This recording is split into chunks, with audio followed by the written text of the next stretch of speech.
Hello everyone, this is Dr. Shijun Wang. In today's video, I am going to talk about the famous Beethoven Appassionata, the last movement, the third movement. There are three periods of composing or of producing a massive amount of works. For Beethoven, like many other composers, the three periods, the early, the middle, and then the late period. And of course, this middle period produced the most heroic and exciting works. And this last movement of Appassionata, I think it's probably the best to represent this kind of style.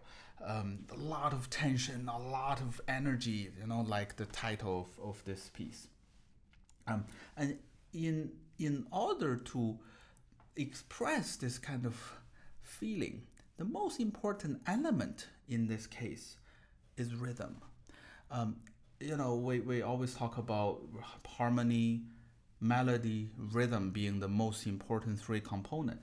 Yes, every piece has these three basic components, but sometimes the front face changes, right? So in a lyrical leader of Schubert, of course the melody is the most important, or for a Chopin nocturne. But then for this type of pieces, the front line really is the rhythm. And by rhythm, I really don't mean that you have to play with the metronome all together and that's good rhythm. That's actually, in fact, bad rhythm if everything is accordingly to a metronome marking. So a good rhythm is this feeling, this intense feeling. And sometimes you need to do something like delay or do a little bit of a retard at the end of the phrase, or to breathe, right? A breathe mark. If you do all that, it's better rhythm, but then it doesn't really synchronize with a dead metronome.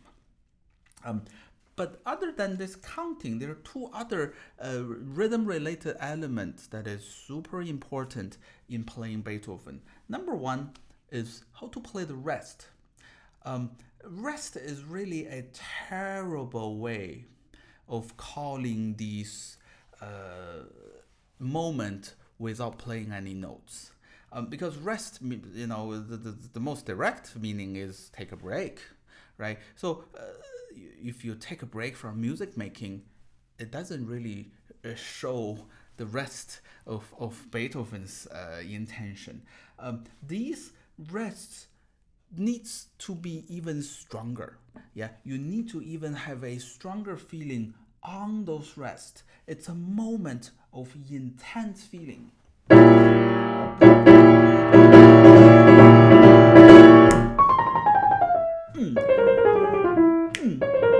Right? Of course, this moment you're not producing any sound, but if you don't feel this strong second beat or this strong second rest, then I can assure you it's the same timing, but one I felt the rest, the other I did not feel the rest. The intensity level is completely different. Yeah.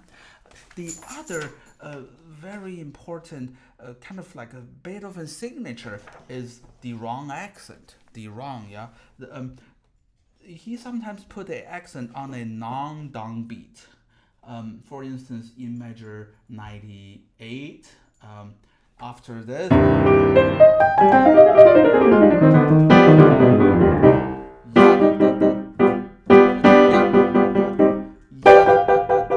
it's actually on the second part of the second beat, 1 and 2 and, yeah, on that last 8th note. In measure 142, that's the development section.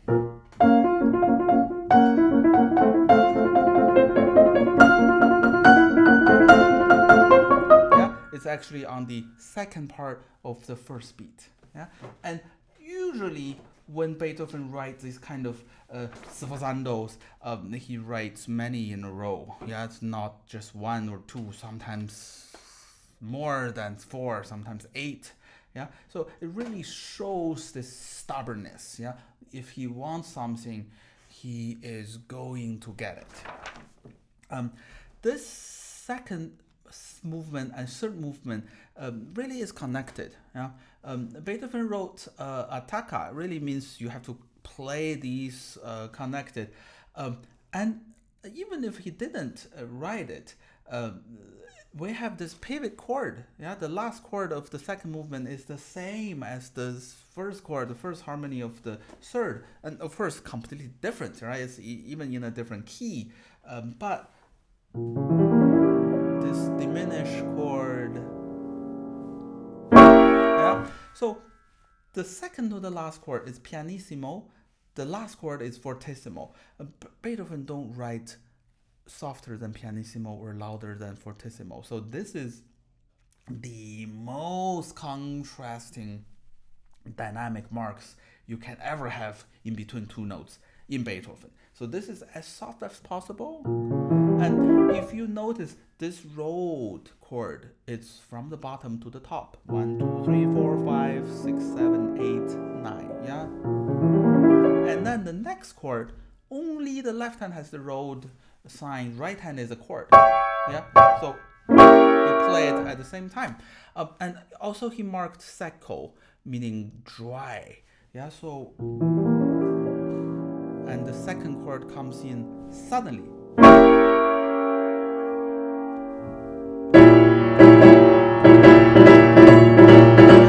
And of course it's the same harmony, same chord, but then totally different rhythm. And I might even argue this is already in the feeling of the third movement, right?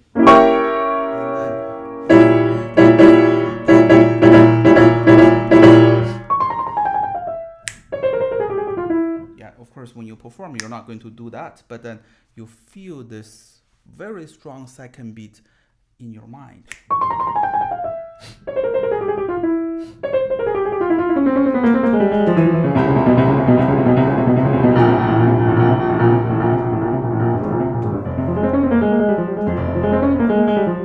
Okay, so here, yeah, this is very, very low in the piano register. And if you ever perform this in a bigger hall, I mean, any hall that is more than 200 C, you do not want to use the pedal. You also don't want to have a very sticky finger of holding the notes. Instead, you want these to be super articulated.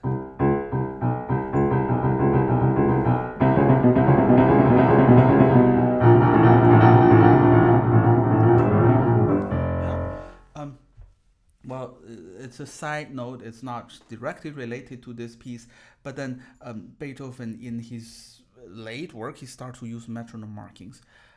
And those markings are too fast, right? Nobody actually uses the same metronome marking. It's, in many cases unplayable on this instrument. And we've had many musicologists comes up with reasoning.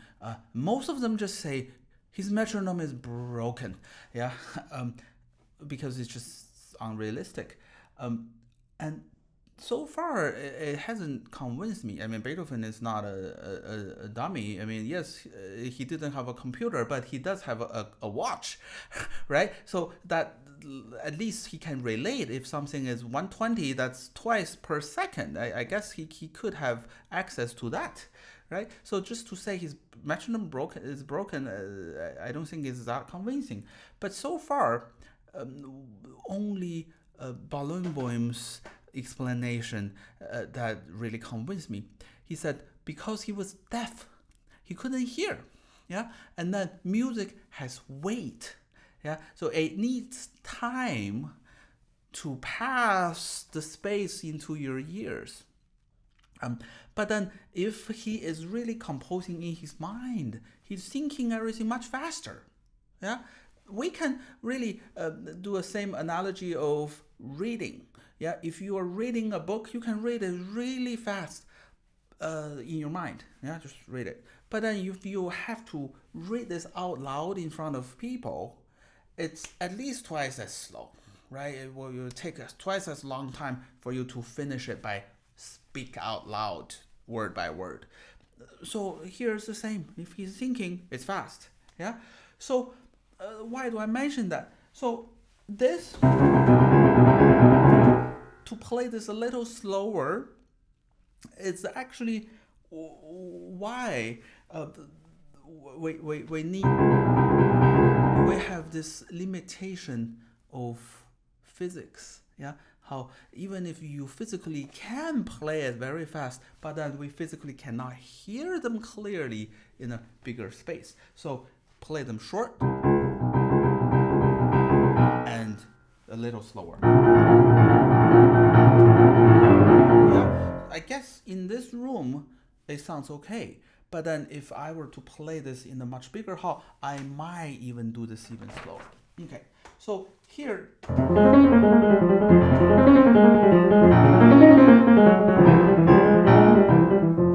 this is deceivingly difficult. I learned this when I was in high school, and I just couldn't figure out how to play this part evenly. Yeah?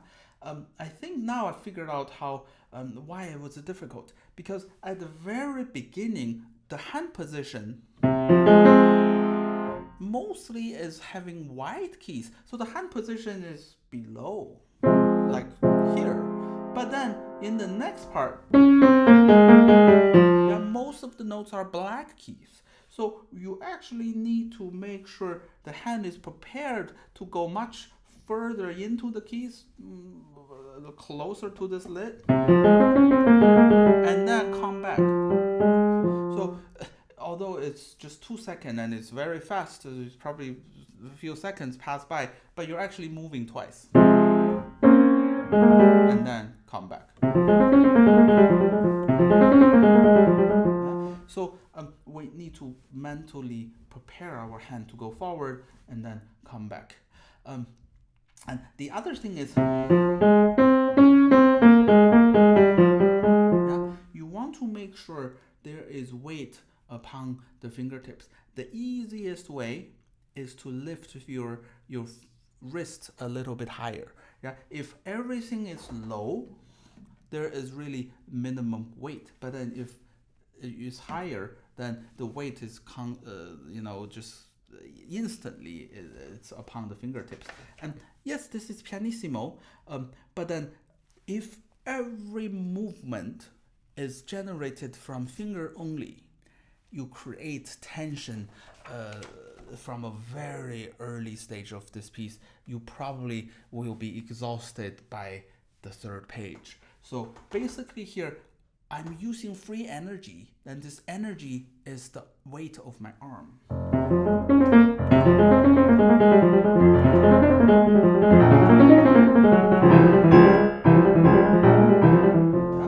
And the left hand. Yeah, between this top F and then this lower F, there is no slur. So we want them to be slightly separated. Again, this emphasizes this feeling of the rhythm. Ba-bam, ba-bam. Yeah, so we need that separation. And here, even though it's marked eighth note, I'm almost playing them as staccato. Why? Because it takes a while for the very low notes in the piano to disappear. So if I really leave the key on the after one full eighth note, then it's actually longer. Okay, so here.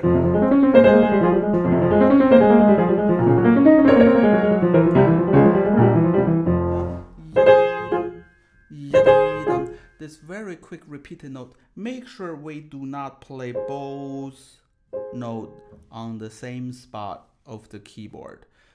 One is a little bit below, one is a little bit above, or behind and forward.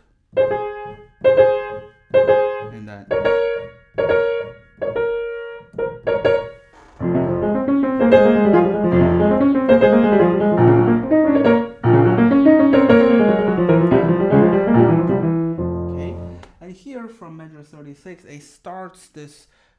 4-bar phrases.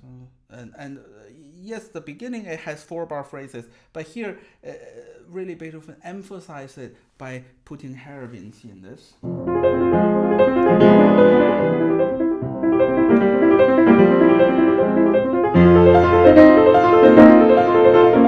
Yeah, so far we've had 3 4-bar phrases, but then the last one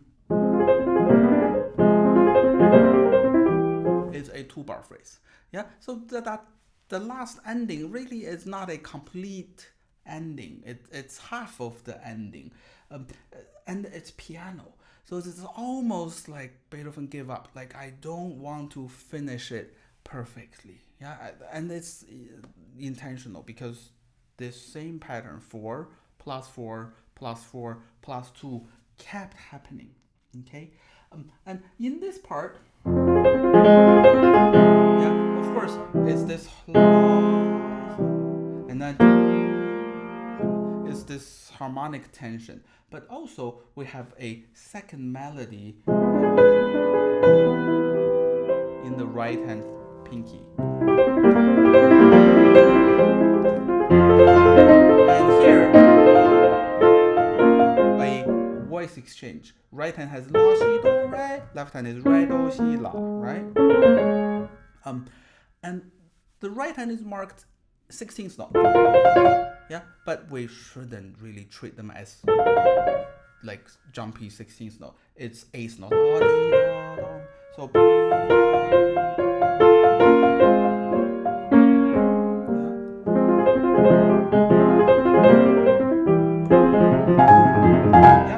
from measure 50, the same thing, but just flipped between the hands. Yeah, right hand was playing this F minor arpeggio. Right now it's the left hand. Yeah. The same figuration, yeah, was in the left hand before, and the repeat of the 4-4-4-2 phrasing. The end is piano, yeah, and it's just 2 bars. And here,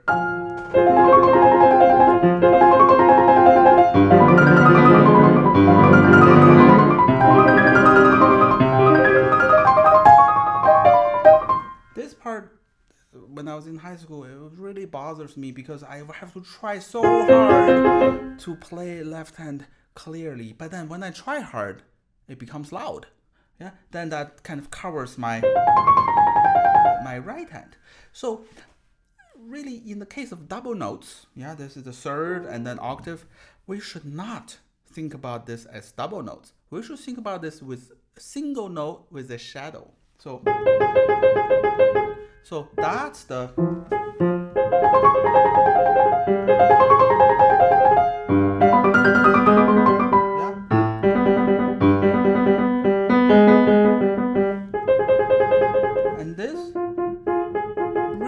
not that important. It's kind of like, the thirds where when a pop singer is singing, then you have this group of people singing harmonies.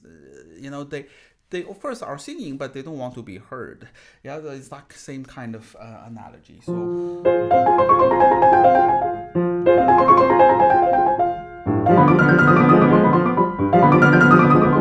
yeah, and of course make it very loose so that you don't tense up. Yeah, a lot of rotation.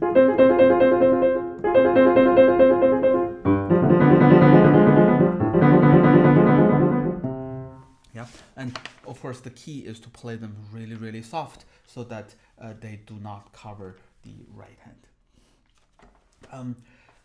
And then it's the same phrasing, same 4 plus 4 plus 2 in measure 96.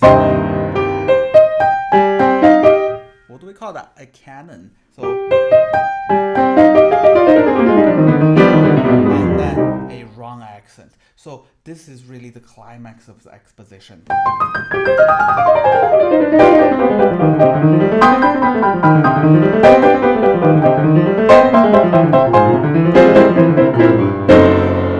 And like how we start, it's a diminished chord. The end of this part, a diminished chord.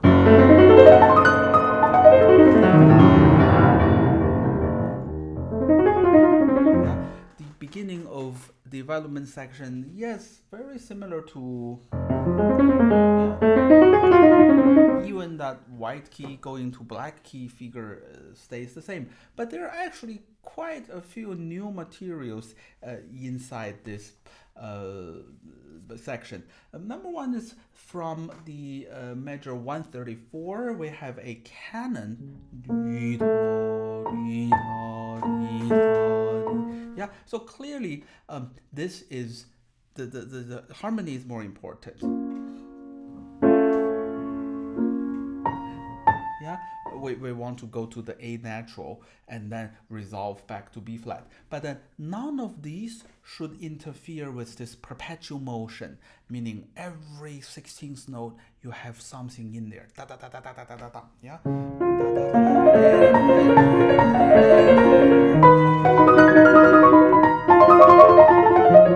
Now,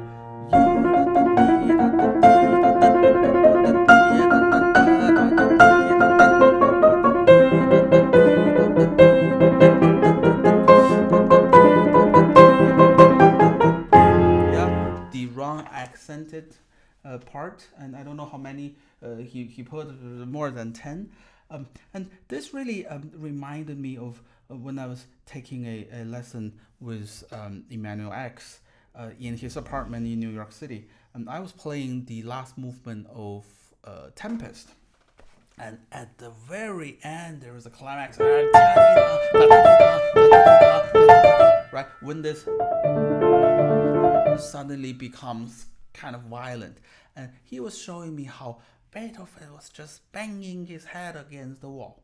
And I don't remember how many times I played, but every time I played, he was just imitating this movement. And he was, in his 60s. So I start to worry, like if I kept going, will he just, because of this violent movement, faint? Yeah, so I start to worry about him. But it shows how devoted he is, as a musician, as a teacher. So here, it's the same thing. There is tremendous energy in there, even when it's piano. And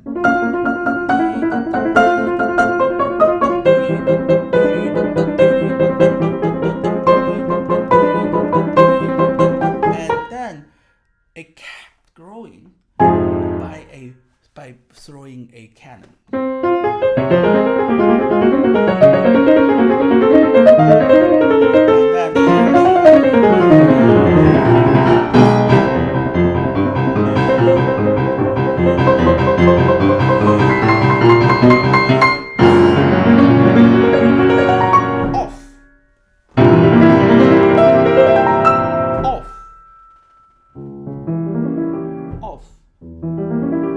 off. Yeah, why am I saying off? That's the pedal. Yeah, from here,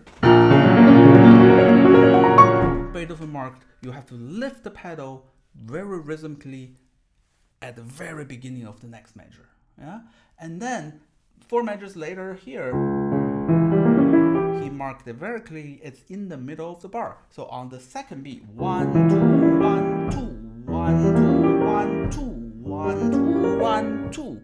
So on that second beat, what's interesting is after this whole thing, you have chords in the right hand.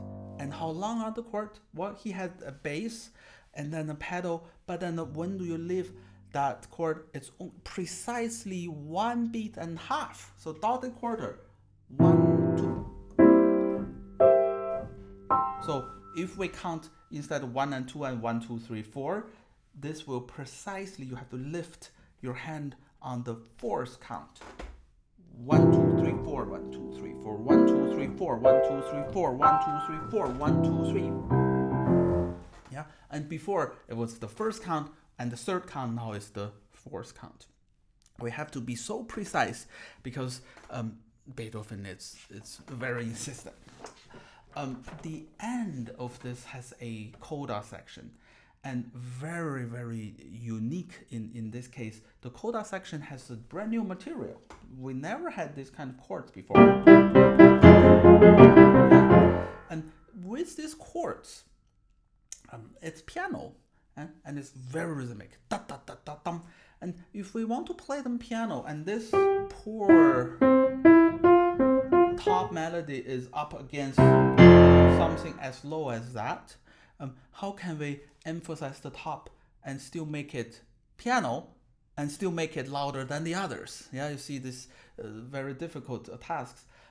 I figured if you to play this slightly longer than the rest,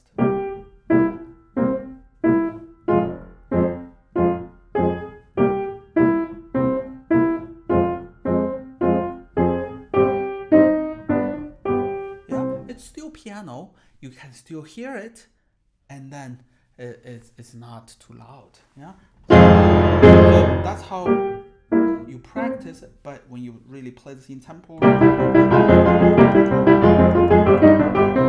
make sure you transfer the weight from the fifth finger to the third, to the fifth, to the second, to the fourth. Yeah, just imagine this. I think it's Tobias Mathai who mentioned, yeah, ideally if we have 10 hands and each of the hands has just one finger, it will be much easier, of course. But then fortunately, actually, we have one hand has 5 fingers. But then if you just imagine you're putting the weight of this arm into a different hand or a different finger, that makes it instantly very, very even.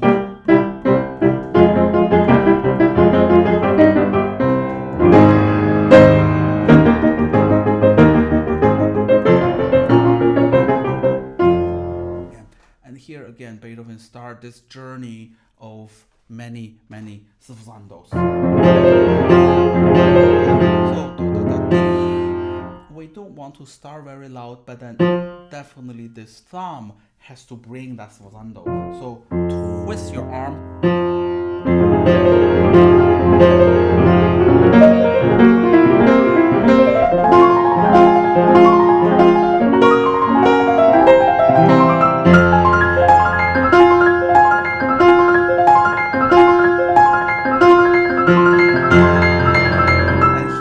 We don't need that much pedal because that makes everything blurry. Just a little bit, and then make sure the articulation on the fingers is greatly emphasized.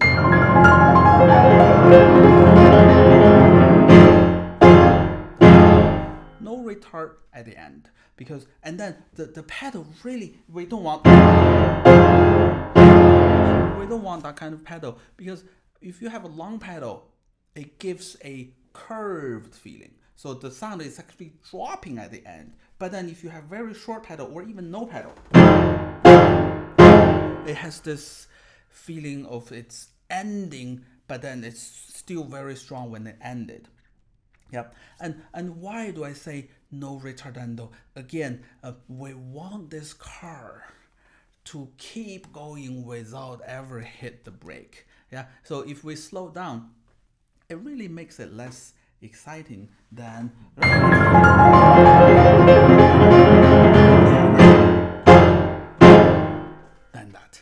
Yeah. All right. It's a good half an hour lesson only on this movement. And again, this is really technically very challenging piece.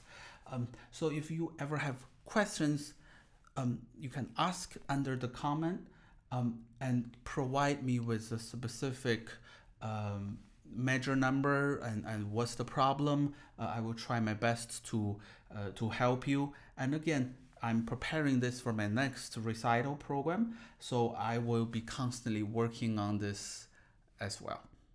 Thank you for watching.